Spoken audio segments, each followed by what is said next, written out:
तुषारहार धवला या शुभ्रवस्त्रावृता या वीणावरदण्डमण्डितकरा या श्वेतपद्मासना या ब्रह्माच्युतशङ्करप्रभृतिवीरदेवै सदा वन्दिता सा मां पातु मीरा भगवती निःशेषजाड्यापहा।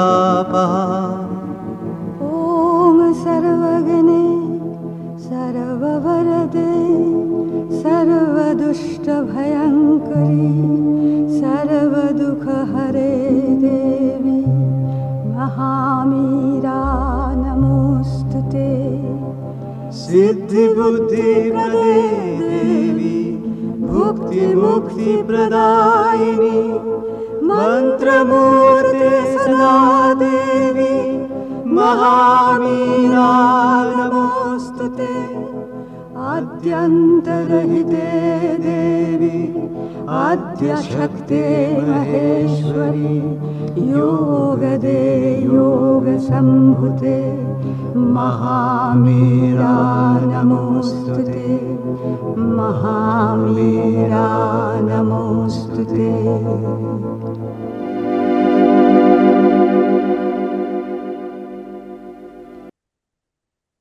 पढ़ुଛନ୍ତି ମାତୃ ରଚନାବଳୀ ଭାଗ 10। ଆଜି ପଢିବା ଜ୍ଞାନ 35। ମନୁଷ୍ୟମାନେ ତଥାପି ଦୁଃଖର ମୋହରେ ପଡ଼ିଛନ୍ତି। ସେମାନେ ଯେତେବେଳେ ଏପରି ଜଣେ ବ୍ୟକ୍ତିକୁ ଦେଖିବାକୁ ପାଆନ୍ତି ଯିଏକି ଦୁଃଖ ଅଥବା ଆନନ୍ଦର ଅନେକ ଊର୍ଦ୍ଧ୍ୱରେ ଯାଇ ରହିଥାଏ, ସେତେବେଳେ ସେମାନେ ତାହାକୁ ଅଭିଶାପ ଦିଅନ୍ତି ଓ ଚିତ୍କାର କରି କହନ୍ତି, ତୁ ପ୍ରକୃତରେ କେଡ଼େ ସମ୍ବେଦନ ଶୂନ୍ୟ। ଏହି କାରଣରୁ ହିଁ ଯୀଶୁଖ୍ରୀଷ୍ଟ ଏବେ ମଧ୍ୟ ଜେରୁଜାଲେମରେ କ୍ରସ୍ ଉପରେ ଝୁଲି ରହିଛନ୍ତି। ଜ୍ଞାନ 36। ମନୁଷ୍ୟମାନେ ପାପର ପ୍ରେମରେ ପଡ଼ି ଯାଇଛନ୍ତି। ଯେତେବେଳେ ସେମାନେ ଏପରି ଜଣେ ବ୍ୟକ୍ତିକୁ ଦେଖନ୍ତି ଯିଏକି ପାପ ଏବଂ ପୁଣ୍ୟର ଅନେକ ଊର୍ଦ୍ଧ୍ୱରେ, ସେତେବେଳେ ସେମାନେ ତାକୁ ଅଭିଶାପ ଦିଅନ୍ତି ଓ ଚିତ୍କାର କରି କହନ୍ତି, ହେ ଲଗାମ ଛଡ଼ା ବ୍ୟକ୍ତି, ତୁ ଦୁଷ୍ଟ ଓ ନୀତିହୀନ। ଏହି କାରଣରୁ ହିଁ ଶ୍ରୀକୃଷ୍ଣ ଏବେ ମଧ୍ୟ ବୃନ୍ଦାବନରେ ଯାଇ ବାସ କରି ନାହାନ୍ତି।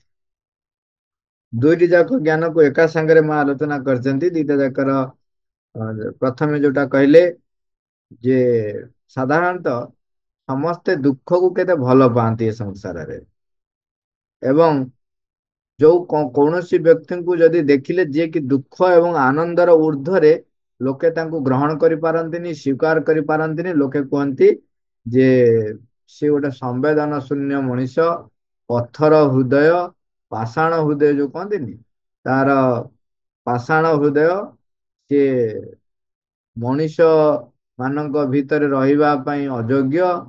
ଏମିତି ସବୁ କେତେ କେତେ କଥା କୁହନ୍ତି। ତେଣୁ ସେଇ କଥାକୁ ପ୍ରଭୁ ଲେଖୁଛନ୍ତି ଯେ ସେମାନେ ୟାକୁ ଗ୍ରହଣ କରିପାରନ୍ତିନି ଯୋଉମାନେ ଏଇ ଦୁଃଖ ଅଥବା ଆନନ୍ଦର ଅନେକ ଊର୍ଦ୍ଧ୍ୱରେ ରହିଥାନ୍ତି।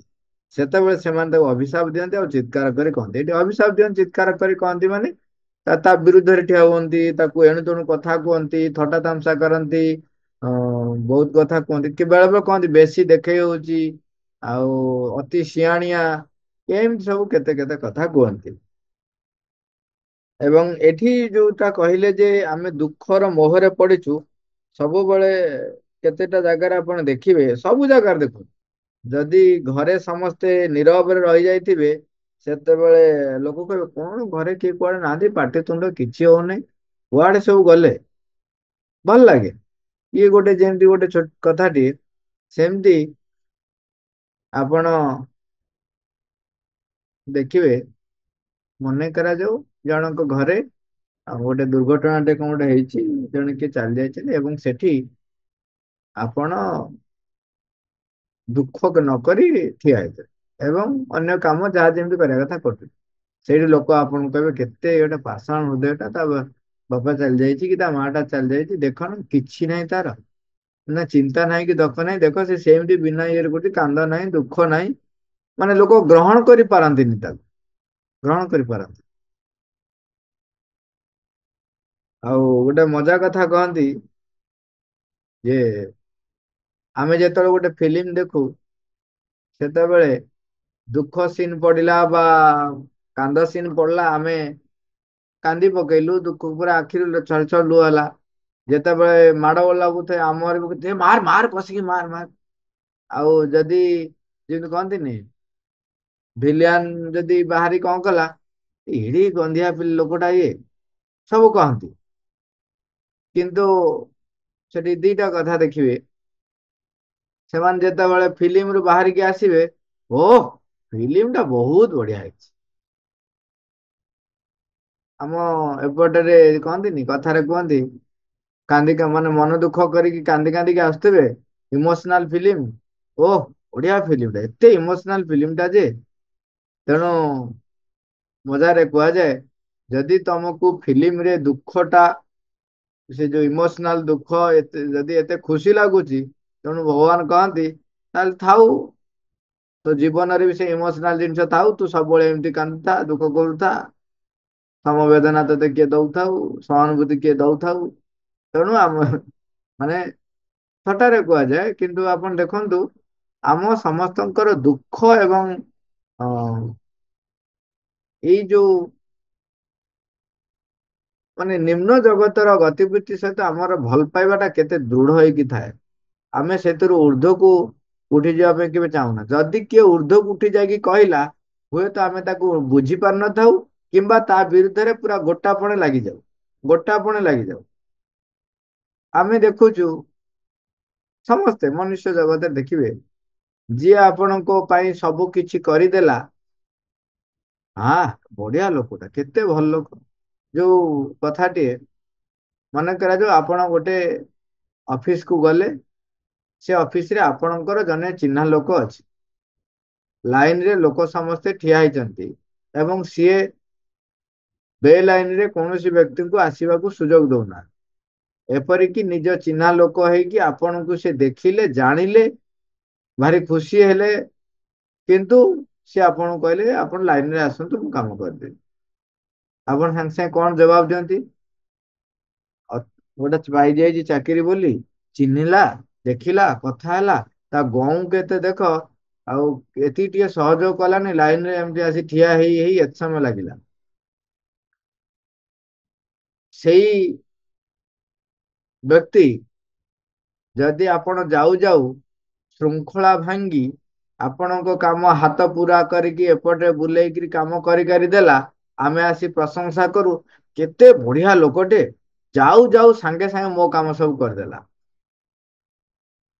ସେଠି ଯେ ସେ ଶୃଙ୍ଖଳା ଭଙ୍ଗ କଲା, ସେଟା ଆମକୁ ଦେଖାଯାଏ ନାହିଁ।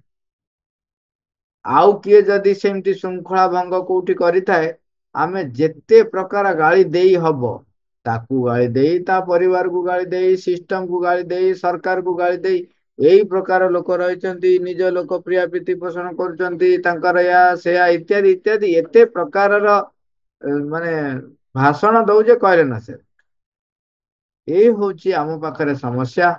ଆମେ ଦୁଃଖକୁ ଭଲ ପାଉ, ବିଶୃଙ୍ଖଳାକୁ ଭଲ ପାଉ। ଏଇ ଯୋଉ ଜ୍ଞାନ ଛତିଶରେ ଯେମିତି କହିଲେ, ଆମେ ପାପ ପୁଣ୍ୟର ଦୁଃଖ ଆନନ୍ଦର ଉର୍ଦ୍ଧ୍ୱକୁ ଆମେ ଯାଇପାରି ନଥାଉ।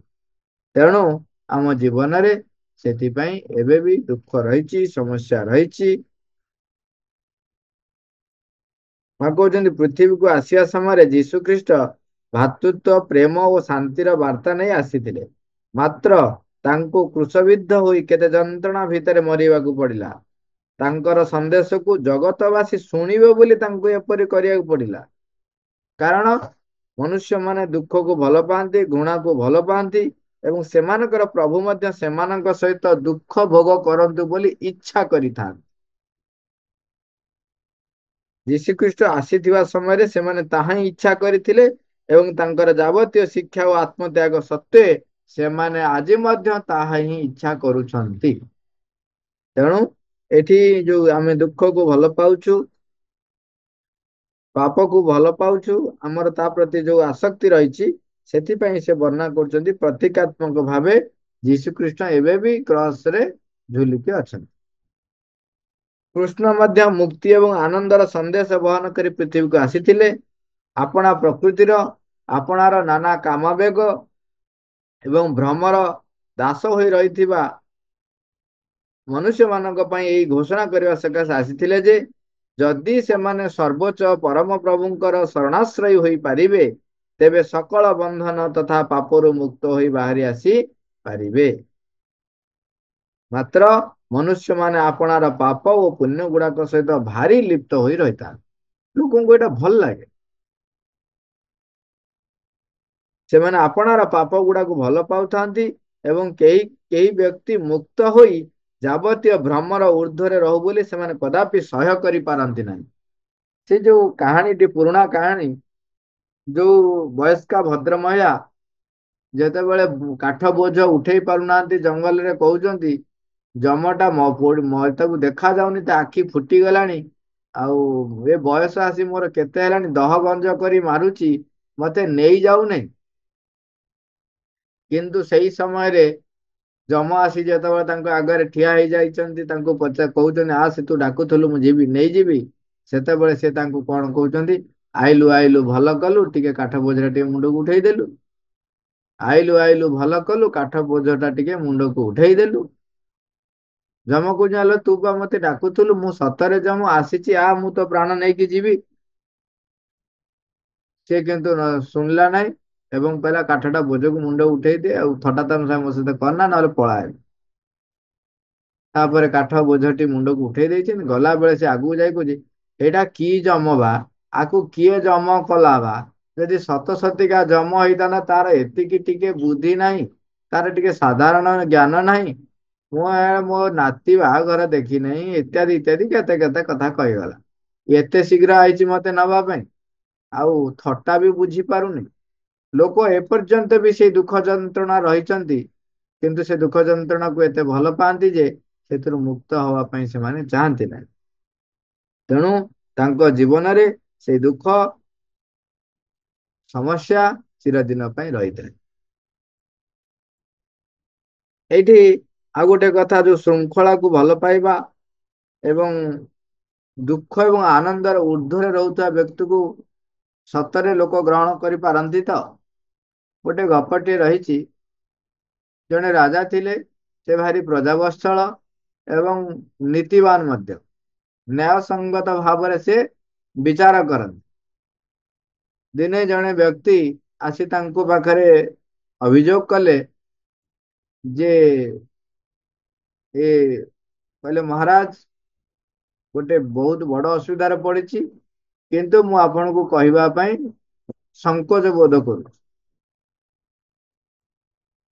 ଆଉ ଶେଷକୁ ଅତି ହେଇଗଲାଣି, ମୁଁ ଆଉ ପାରିଲି ନାହିଁ, ତେଣୁ ଆସି କହୁଛି ଆପଣ ଯଦି ଇଚ୍ଛା କରିବେ ସମାଧାନ କରିବେ, ନାହିଁ ତ ନାହିଁ, ମୁଁ ଆଉ କିଛି କହିବିନି, ଆଉ କାହା ପାଖରେ ଫେରାଦ କରିବି? ରାଜା କହିଲେ ଠିକ ଅଛି କୁହ। ନା ମୁଁ ଆପଣଙ୍କୁ ଏକା ବେଳେ କହିବି, ସମସ୍ତଙ୍କ ସମ୍ମୁଖରେ କହିବି ନାହିଁ।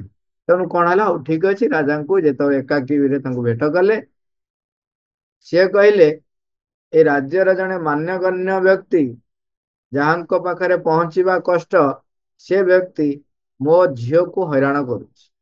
ମୋ ଝିଅକୁ, ଆମେ ଏବେ ଯେମିତି କହୁନାହାନ୍ତି, ତାଙ୍କୁ ଭଲ ପାଉଛି ବୋଲି କହୁଛି, ମତେ ବିବାହ କର ନହେଲେ ମୁଁ ଏମିତି କରିବି, ହଇରାଣ କରିବି, ସେମିତି କରିବି। ଆଉ ମତେ ବି ଧମକେଇଛନ୍ତି ଯେ ଯଦି କଥାଟି ରାଜାଙ୍କ ପାଖକୁ ଯାଏ ତେବେ ମତେ ସେ ହାଣିଦେବେ, ଡରେଇଛନ୍ତି ମଧ୍ୟ। ତେଣୁ ମୁଁ ଶେଷ ଆଶା ନେଇ ଆସିଛି, ଯାହା ହବ ହବ। ଆଉ ମୋର ଆଦୌ ଇଚ୍ଛା ନାହିଁ, ମୋ ଝିଅର ମଧ୍ୟ ଇଚ୍ଛା ନାହିଁ ସେ ପିଲା ସହିତ, ସେ ବ୍ୟକ୍ତି ସହିତ ବିବାହ କରିବାର। ମୋ ଝିଅର ବି ଆଦୌ ଇଚ୍ଛା ନାହିଁ। ଆପଣ ମୋ ଝିଅକୁ ପଚାରି ପାରନ୍ତି। ମହାରାଜ କହିଲେ ହଉ ଠିକ ଅଛି, ମୁଁ ଛଦ୍ମବେଶରେ ଯିବି। ଯାଇ ଘରେ ପହଞ୍ଚିଲେ ଏବଂ ତାଙ୍କ ଝିଅ ସହିତ ଯାହା ଆଳାପ ଆଲୋଚନା କଲେ, ତାଙ୍କ ଝିଅ ପାଖରୁ ଜାଣିଲେ ଯେ ଝିଅର ମଧ୍ୟ କୌଣସି ପ୍ରକାରର ଇଚ୍ଛା ନାହିଁ ବା ତା ପ୍ରତି, ଯଦି ଦି ଜଣ କାଳେ ଭଲ ପାଉଥିବେ, ଦି ଜଣ କିନ୍ତୁ କେବେ ପରସ୍ପରକୁ ଭଲ ପାଉନାହାନ୍ତି, କେବଳ ସିଏ ତା ଆଡୁ ଜବରଦସ୍ତ করে। ମହାରାଜ କହିଲେ ହଉ ଠିକ ଅଛି, ଜାଣିଗଲେ। କହିଲେ ସିଏ ପୁଣି କେବେ ଆସେ? ନା ଆଜ୍ଞା କହିଛି 2 ଦିନ ପରେ ଆସିବ, ଏବଂ ଫାଇନାଲ ଏଥର ସେ ଶୁଣିକି ଯିବ ବୋଲି କହିଛି, ନହେଲେ ସେ ମତେ ହାଣିକିରି ମତେ ମାରି ଦେଇକି ଝିଅକୁ ନେଇଯିବ। ମହାରାଜ କହିଲେ ହଉ ଠିକ ଅଛି। ସେଇଦିନ ସେ ଆସିଲେ ଛଦ୍ମବେଶରେ, ଖଣ୍ଡା ଧରିକି ଲୁଚିକି ରହିଲେ। ଏବଂ ସେ ଆସିଲା, ଇଏ କଣ କଲେ, ସାଙ୍ଗେ ସାଙ୍ଗେ ଆଲୋକ ଲିଭେଇ ଦେଲେ। ଆଲୋକ ଲିଭେଇ ଦେଲେ, ଲାଇଟ ଲିଭେଇ ଦେଲେ। ଯେମିତି ସେ ଆସି ପହଞ୍ଚିଛି, ଲାଇଟ ଲିଭେଇ ଦେଲେ, ତାକୁ ହାଣିକି ଦିଗଳ କରିଦେଲେ। କାହିଁକିନା ସିଏ ତ ମାନେ ମାରିବାର ଧମକ ଦେଇଛି, ତେଣୁ ତାକୁ ଛାଡିଦେଲେ ସେ ପୁଣି ରାଜାଙ୍କୁ କହିଦେଲା ବୋଲି ହାଣି ହୁଣି ପକେଇବ, ମାରି ପକେଇବ। ତେଣୁ ରାଜା ତାଙ୍କର ତାକୁ ହାଣିଦେଲେ। ସେ ଦେଖିଲା, କହିଲା ହଁ ଏଇ ଆସିଗଲା। ତେଣୁ ରାଜା ଜାଣିଲେ ସେ ତ ଆସିଛି, ଆଉ ଲାଇଟ ଲିଭେଇ ଦେଲେ, ତାକୁ ହାଣିଦେଲେ ଅନ୍ଧାରରେ। ତାପରେ ସେଠୁ ଲାଇଟ ଦେଲେ, କହିଲେ ଯାଅ ଲାଇଟ ଦିଅ। ସେ ଦେଖିଲେ, ଦେଖିକିରି ଆଶ୍ୱସ୍ତ ହେଲେ, ଓହୋ, ଯାହା ହଉ, ଏତିକି, ଯାହା ହଉ କହିଲେ। ତାପରେ କହିଲେ ମୁଁ ଆଜି ତମ ଘରେ ଖାଇକି ଯିବି। ସିଏ ଆଶ୍ଚର୍ଯ୍ୟ, ମହାରାଜ ପୁଣି ଆମ ଗରିବ ଘରେ ଖାଇବେ। କିନ୍ତୁ ରାଜା ଯେହେତୁ ନିଜେ କହିଲେ, ତେଣୁ ସିଏ ସାଙ୍ଗେ ସାଙ୍ଗେ ବ୍ୟସ୍ତ ହେଇ ଝିଅକୁ କହିଲେ, ସାଙ୍ଗେ ସାଙ୍ଗେ ଖାଦ୍ୟ ରାନ୍ଧିବାରେ ବ୍ୟସ୍ତ ହେଇ ପଡିଲେ, ଏବଂ ଖାଦ୍ୟ ରାନ୍ଧିଲେ ଏବଂ ଖାଇସାରିଲେ। ଖାଇସାରିଲା ପରେ ଯିବାକୁ ବାହାରିଲା ବେଳକୁ ଇଏ ସେ ପିତା କହୁଛନ୍ତି, ଝିଅର ପିତା, ହେଲେ ମହାଭାଗ, ମୋର ଗୋଟେ ପ୍ରଶ୍ନ ରହିଛି ଆପଣଙ୍କୁ ପଚାରିବି। ଆପଣ ଯଦି ଅଭୟ ଦେବେ ତେବେ ପ୍ରଶ୍ନଟିଏ ପଚାରିବି। ନା ତୁମର ନ୍ୟାୟ ଯାହା ପାଇବା କଥା ତମେ ପାଇଲ, ଖୁସି ତ? ନା ଆଜ୍ଞା। ଏ ପ୍ରଶ୍ନ କଣ କୁହ? ନା ପ୍ରଶ୍ନ ହଉଛି, ଆପଣ ତାକୁ ଯୋଉ ମାରିବା ପୂର୍ବରୁ ଲାଇଟ ମାନେ ଆଲୋକ କାହିଁକି ନିର୍ବାପିତ କରିଦେଲେ, ଆଲୋକ କାହିଁ ଲିଭେଇ ଦେଲେ? ଦ୍ୱିତୀୟ ପ୍ରଶ୍ନ ହେଲା, ଆପଣଙ୍କ ଭଳିଆ ମହାନ ବ୍ୟକ୍ତି ଆମ ଘରେ ପୁଣି ଖାଇଲେ, ଏଇଟା ମୁଁ ବୁଝିପାରିଲିନି, କଣ ହେଲା ଘଟଣା? ମହାରାଜ କହିଲେ, ଦେଖ, ତମେ ଯେତେବେଳେ ମୋ ପାଖରେ ସମସ୍ୟାଟେ ନେଇ ପହଞ୍ଚିଥିଲ, ତମେ ଯାହା ବର୍ଣ୍ଣନା କଲ, ସେଥିରୁ ମୁଁ ଜାଣିଲି ଯେ ସେ ନିଶ୍ଚୟ ମୋରି ପୁଅ ହେଇଥିବ। କାହିଁକିନା ଏଇ ପ୍ରକାରର ସତ୍ସାହସ ଅଧିକ, ଏ ଯୋଉ ଓଭର କନଫିଡେନ୍ସ ନା, ମହାରାଜଙ୍କୁ କହିଲେ ହାଣିଦେବି, କିଏ କରିପାରିବ ସାହସ? ଆଉ ମୁଁ ଯେତେ ଦୂର ଜାଣିଛି ଏବଂ ଦେଖିଛି, ମୋ ପୁଅର କଣ ଏଇ ପ୍ରକାରର ଔଦ୍ଧତ୍ୟାମି ଅଛି। ଏବଂ ମନ୍ତ୍ରୀ ପୁଅ ବା ସେନାପତି ପୁଅ, ଏମିତି କାହାରି ସେମିତି ଔଦ୍ଧତ୍ୟାମି ନାହିଁ। ତେଣୁ ସେମାନେ କେହି କେବେ ସାହସ କରିନଥିବେ, ସାହସ କରିକରି ମୋର ପୁଅ ସାହସ କରିଥିବ। ତେଣୁ ମୁଁ ଦୁଃଖରେ ଥିଲି, କିନ୍ତୁ ନ୍ୟାୟ ଦେବି। ଆଉ ଯଦି ଆଲୋକ ଜଳିଥାନ୍ତା, ତାହେଲେ ମୋ ପୁଅକୁ ମୁଁ, କାଳେ ମୋ ଭିତରେ ମୋହ ଆସିଥାନ୍ତା, ଆସକ୍ତି ଆସିଥାନ୍ତା, ପୁତ୍ର ମୋହରେ ମୁଁ ତାକୁ ଛାଡି ଦେଇଥାନ୍ତି। ତେଣୁ ମୁଁ କଣ କଲି, ଲାଇଟ ଲିଭେଇ ଦେଲି, ଯଦ୍ୱାରା ମତେ ଦେଖାଯିବନି କିଏ ସେ ବୋଲି। ତମେ ଯେତେବେଳେ ନିଶ୍ଚିତ କଲ ଯେ ଏ ବ୍ୟକ୍ତି ହଉଛି ସିଏ, ତେଣୁ ମୁଁ ତାକୁ ହାଣିଦେଲି। ଆଲୋକ, ଆଉ ମୁଁ ଶପଥ କରିଥିଲି ଯେ ପର୍ଯ୍ୟନ୍ତ ମୁଁ ତୁମକୁ ନ୍ୟାୟ ଦେଇନାହିଁ, ସେ ପର୍ଯ୍ୟନ୍ତ ଖାଦ୍ୟ ଗ୍ରହଣ କରିବି ନାହିଁ।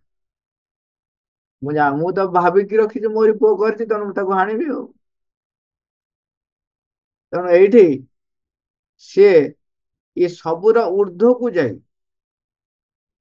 ଊର୍ଦ୍ଧ୍ୱକୁ ଯାଇ, ମୋ ପୁଅ ଯଦି ହେଇଥିବ, କାଳେ ମୋ ଭିତରେ ପୁତ୍ର ମୋହ ଆସିବ, ତେଣୁ ସେ ଆଲୋକ ଲିଭେଇକି ତାଙ୍କୁ ହତ୍ୟା କରୁଛନ୍ତି। ତାମାନେ ନ୍ୟାୟ ପାଇଁ, ଯାହା ବି ହଉ, ନୀତି, ତାଙ୍କର ଯୋଉ ନୀତି ବା ଯୋଉ ନ୍ୟାୟ ପାଇଁ, ସେ ନିଜର ପୁତ୍ର ପ୍ରତି ଯୋଉ ଆସକ୍ତି, ଯୋଉ ମୋହ, ତାକୁ କେମିତି ମାନେ କଣ ସମାଧାନ କରିକି କାର୍ଯ୍ୟଟି କରିବେ, ସେଥିପାଇଁ ସେ ନିଜେ ସମାଧାନ ବାହାର କଲେ। ତେଣୁ ଆମ ଜୀବନ କ୍ଷେତ୍ରରେ ଆମେ ଯୋଉଠି ମୋହଗ୍ରସ୍ତ ହେଇ, ଆସକ୍ତିଗ୍ରସ୍ତ ହେଇକି ରହିଛୁ, କିପରି ସେଥିରୁ ମୁକ୍ତ ହେଇକି ଭଗବତ ଉଦ୍ଦେଶ୍ୟରେ, ଭଗବାନଙ୍କ ଉଦ୍ଦେଶ୍ୟରେ କାର୍ଯ୍ୟ କରିପାରିବୁ, ସିଏ କରିଥିଲେ ନୀତି ନିୟମ ଉଦ୍ଦେଶ୍ୟରେ, ଆମେ କରିବା ଭଗବାନଙ୍କ ଉଦ୍ଦେଶ୍ୟରେ। କେମିତି କରିବୁ, ସେ ଉପାୟଟା ଆମକୁ ନିଜକୁ କାଢିବାକୁ ପଡିବ। ଆମକୁ ନିଜକୁ କାଢିବାକୁ ପଡିବ ଯେ ନାଇଁ, ମୋ ପାଇଁ ଇମ୍ପୋର୍ଟାଣ୍ଟ ହଉଛି, ଗୁରୁତ୍ୱପୂର୍ଣ୍ଣ ହଉଛି କଣ, ଭଗବାନଙ୍କୁ ପରିପ୍ରକାଶ କରିବା। ସେଥିରେ ନିଜସ୍ୱ କିଛି ରଖିବାର ନାହିଁ। ସେଥିପାଇଁ ଆଜି ଯୋଉ ଆମେ ମହାରାଜଜୀଙ୍କର ନିଷ୍କାମ କର୍ମରେ ପଢୁଥିଲୁ, ସେଠି ସେ କହୁଛନ୍ତି ଯେ ଯଦି ତୁମେ ଭଗବତ କର୍ମ କରୁଛ, ନିଷ୍କାମ କର୍ମ କରୁଛ, ତେବେ ତୁମକୁ ପାଖରୁ କାର୍ଯ୍ୟଟି ଛଡେଇ ନେଇଗଲେ ତମ ଭିତରେ ଦୁଃଖ ଆସିବ ନାହିଁ, ବିରକ୍ତି ଭାବ ଆସିବ ନାହିଁ। ତମେ ଯେକୌଣସି କର୍ମ ଦେଲେ ମଧ୍ୟ ତାକୁ ଆନନ୍ଦର ସହିତ କରିବ। ଯଦିଓ ଆମେ ଅନେକ ଥର ଶୁଣି ଆସିଛୁ ଯେ ତୁମେ ତୃପ୍ତି ପାଇଁ କୌଣସି କାର୍ଯ୍ୟ କର ନାହିଁ, କାର୍ଯ୍ୟରେ ତୃପ୍ତି ପାଇବାକୁ ଚେଷ୍ଟା କର। ମାନେ ଆନନ୍ଦଟି କାର୍ଯ୍ୟ କରିକି ପାଅ। ମତେ ଏଇଭଳିଆ କାମଟା କଲେ ଭଲ ଲାଗିବ ସେଥିପାଇଁ କର ନାହିଁ। ସେଇଠି କହୁଛନ୍ତି ଯେତେବେଳେ ତମେ ତୃପ୍ତି ପାଇଁ କାର୍ଯ୍ୟ କର ବା କାର୍ଯ୍ୟକୁ ଗୁରୁତ୍ୱ ଦିଅ, ସେତେବେଳେ ତୁମ ଭିତରେ ଅହଂ ହିଁ କଣ କରେ ନା ଇଏ ସବୁକୁ ପରିଚାଳନା କରେ। ତେଣୁ ତୁମେ ଅହଂ ଦ୍ୱାରା ପରିଚାଳିତ ହୁଅ, ତୁମର ସେ କର୍ମଟି ନିଷ୍କାମ କର୍ମ ହୋଇପାରେ ନାହିଁ। ଅହଂ ଦ୍ୱାରା ଯେତେବେଳେ ପରିଚାଳିତ ହେଲ, ସେତେବେଳେ ତାହା ସକାମ କର୍ମ ହେଇଗଲା। ତା ଯେତେ ବଡ କାମ ହେଇଥାଉ ଯାହା ହେଇଥାଉ। ତେଣୁ ଆମେ ଏବେ ବି ଆମର ବିଚାର ରହିଛି ସେଇ ନିମ୍ନ ଜଗତର ନିଜ ତୃପ୍ତି ସବୁ ଜାଗାରେ ରହୁଛି। ତେଣୁ ଆମେ କଣ କରୁ, ଆମେ ଏଇ ଆରି ଭିତରେ ବୁଡିକି ରହିଥାଉ। ତେଣୁ ଯୋଉମାନେ ପାପ ପୁଣ୍ୟର ଉର୍ଦ୍ଧ୍ୱରେ ଥାନ୍ତି ସେମାନଙ୍କୁ ଆମେ ଗ୍ରହଣ କରିପାରି ନଥାଉ। ଏଠି ଯୋଉ କଥା କହିଲେ ଯେ ଶ୍ରୀକୃଷ୍ଣ ଏବେ ମଧ୍ୟ ବୃନ୍ଦାବନରେ ଯାଇ ବାସ କରିନାହାନ୍ତି, ଏଇଠି କହୁଛନ୍ତି କଣ ହେଇଛି ନା ଯେହେତୁ ଆମେ ଆପଣାର ପାପ ଗୁଡିକୁ ଭଲ ପାଉଥାଇ କେହି ବ୍ୟକ୍ତି ମୁକ୍ତ ହୋଇ ଯାବତୀୟ ଭ୍ରମରେ ଉର୍ଦ୍ଧ୍ୱରେ ରହି ବୋଲି ସେମାନେ କଦାପି ସହ୍ୟ କରିପାରନ୍ତି ନାହିଁ।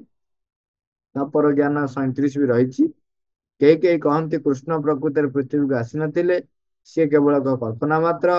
ମାତ୍ର ଯଦି ବୃନ୍ଦାବନ ପ୍ରକୃତରେ କେଉଁଠି ହେଲେ ନହେଲା, ତେବେ ଭାଗବତ ରଚିତ ହେଲା କିପରି? ଏଇଭଳି ପ୍ରଶ୍ନ ରହିଛି। ଆମେ ଆସନ୍ତା କ୍ଲାସରେ ଆଲୋଚନା କରିବା। ଆଜି ପାଇଁ ଏତିକି। ମା, ଥ୍ୟାଙ୍କ ୟୁ ଅଲ୍।